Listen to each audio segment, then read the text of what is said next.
ഇല്ല. അത് പരമാവധി ഒരുവിധം ഒരു കുറ്റം ചെയ്തതിനൊക്കെ ശിക്ഷയായിട്ടുണ്ടെങ്കിലും അതിൻ്റെ കാഠിന്യം മനസ്സിലാക്കി തൂക്കുകയർ വരെ പോവാമെങ്കിലും കിട്ടിയതിലത്തേക്ക് ഞങ്ങൾ ഒരു പരിധിവരെ തൃപ്തരാണ്. എങ്കിലും ആശങ്ക എന്ന് വെച്ചാൽ 10 പേരെ വെറുതെ വിട്ട് 10 പേരെ ഈ കുറ്റത്തിൽ പങ്കാളികളായ 10 പേർ പുറത്തു നിൽക്കുമ്പോൾ ഞങ്ങൾക്ക് ഇനിയും ഇവിടെ ആശങ്കയാണ്. കാരണം അവർ രക്ഷപ്പെട്ടു, അവർക്ക് ഇനി എന്തും ചെയ്യാം, അവർക്ക് ഒന്നും പ്രശ്നങ്ങളില്ല. എത്ര തെറ്റ് ചെയ്ത് കഴിഞ്ഞാൽ രക്ഷപ്പെടാനുള്ള മാർഗം ഇവർ ഒപ്പിച്ചു വെച്ചിട്ടുണ്ടല്ലോ, CKC അതുപോലെ സർക്കാരും. അപ്പോൾ അതിൽ നിന്ന് ഇനി എത്ര തന്നെ നമ്മൾ വിഷമിച്ചാലും, എത്ര ത്യാഗം സഹിച്ചാലും, എത്ര സമ്പത്ത് നഷ്ടപ്പെട്ടാലും ഞങ്ങൾ ഈ പ്രതികളെ തടങ്കലിലാക്കും വരെ പൊരുതും. അതിന് യാതൊരു സംശയമില്ല. അതിനുവേണ്ടി ഹൈക്കോടതി വരെ ഞങ്ങൾ പോകും. അതിന് എല്ലാ നമ്മുടെ പ്രസ്ഥാനങ്ങളുടെയും, കോൺഗ്രസ് പ്രസ്ഥാനം, UDFൻ്റെയും നല്ലവരായ നാട്ടുകാരുടെയും എല്ലാം സന്മനസ്സുള്ള ഒരു വലിയൊരു സമൂഹം കേരളത്തിൽ നമ്മൾ പിന്നീട് ഉറപ്പുണ്ട്. ആ ഒരു ആത്മധൈര്യത്തോടും ആ ഒരു ചങ്കുറപ്പോടെ ഞങ്ങൾ മുമ്പോട്ട് പോകും. അവരെ തടങ്കലിലടക്കം വരെ ഞങ്ങൾ ഈ പോരാട്ടം തുടരും.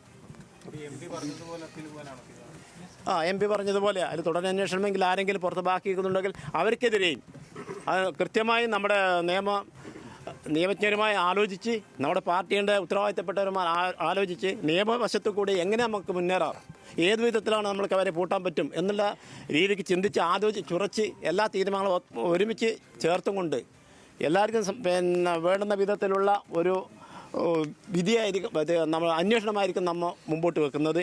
അതിനുവേണ്ടി നമ്മുടെ ജീവിതം തന്നെ ഞാനെന്ന് പറയാം, നമ്മൾക്കെല്ലാം മക്കളെ നഷ്ടപ്പെട്ട നമ്മൾക്ക് അതിനൊന്നുമില്ല, ആസ്വദിക്കാനില്ല, സന്തോഷിക്കാനില്ല, ഒന്നുമില്ല.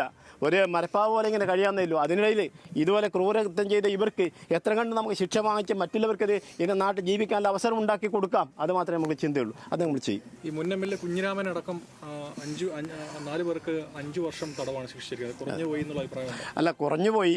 പക്ഷേ ഈ ഗൂഢാലോചന എന്നുള്ളൊരു വകുപ്പ് ചേർത്തില്ലെങ്കിലും പ്രതികളെ രക്ഷപ്പെടുത്താൻ അയാൾ മെനക്കെട്ടിട്ടുണ്ടല്ലോ.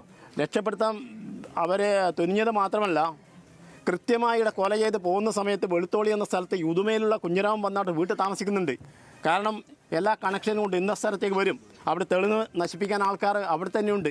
അവിടെ നിന്ന് കൂട്ടിപ്പോയി ഇവരെ പൊയിനാച്ചി എന്നുള്ള പാർട്ടി ഓഫീസിൽ പോയി ഇവരെ അവിടെ താമസിപ്പിച്ചു. ഇതിനൊക്കെ ആൾക്കാരുണ്ട്. അതിൽ കൃത്യമായ ആ ഗൂഢാലോചന കുറ്റം ചുമത്തിയില്ല, അത് നമുക്ക് തെളിയിക്കാൻ പറ്റിയില്ല എന്ന് മാത്രമേ നമുക്കതിൽ പരാതിയുള്ളൂ. അത് എങ്ങനെയാണെന്ന് വെച്ചാൽ ഇതിന് വിധിപ്പകർപ്പ് കിട്ടുമ്പോൾ ഇവിടെ പാളിച്ചകൾ മനസ്സിലാക്കിക്കൊണ്ട് അതിന് കൃത്യമായ ഇതിൻ്റെ തെളിവുകൾ ഇനിയും ഈ 6 വർഷമായിട്ടും ഈ അന്വേഷണം തുടങ്ങുമ്പോൾ 4 വർഷം കഴിഞ്ഞു CBI അന്വേഷണം തുടങ്ങുമ്പോൾ. ഈ 4 വർഷം അന്വേഷണം തുടങ്ങുമ്പോൾ തെളിവ് എത്ര നശിപ്പിച്ചാലും ഇവർക്ക് ശിക്ഷ കിട്ടാനുള്ള നമ്മുടെ പ്രവർത്തനം മുമ്പോട്ട് പോയി അത് സാധിച്ചെടുത്തിട്ടുണ്ടെങ്കിൽ ഇനി ബാക്കി പുറത്തു നിൽക്കുന്ന എല്ലാ പ്രതികൾക്കും, ഈ കൊലയാളികൾക്ക് ശിക്ഷ വാങ്ങിച്ചു കൊടുക്കും. അത് ഈ കേരളത്തോട് ചെയ്യുന്ന ഏറ്റവും ഗുണപരമായ കാര്യമായിരിക്കും നമ്മുടെ ഈ പ്രവർത്തനം. ഇതുപോലെ എത്രയോ പാപങ്ങൾ ഒന്നും തുമ്പും ഇല്ലാതെ കണ്ട് ഇങ്ങനെ കൊന്നിട്ട് രക്ഷപ്പെട്ടു പോകുന്ന ഒരുപാട് ക്രിമിനൽ നാട്ടിൽ വസിക്കുന്നുണ്ട്. അതിന് ഇട കൊടുക്കാത്ത വിധം നമ്മൾ പ്രവർത്തനം മുമ്പോട്ട് പോകും.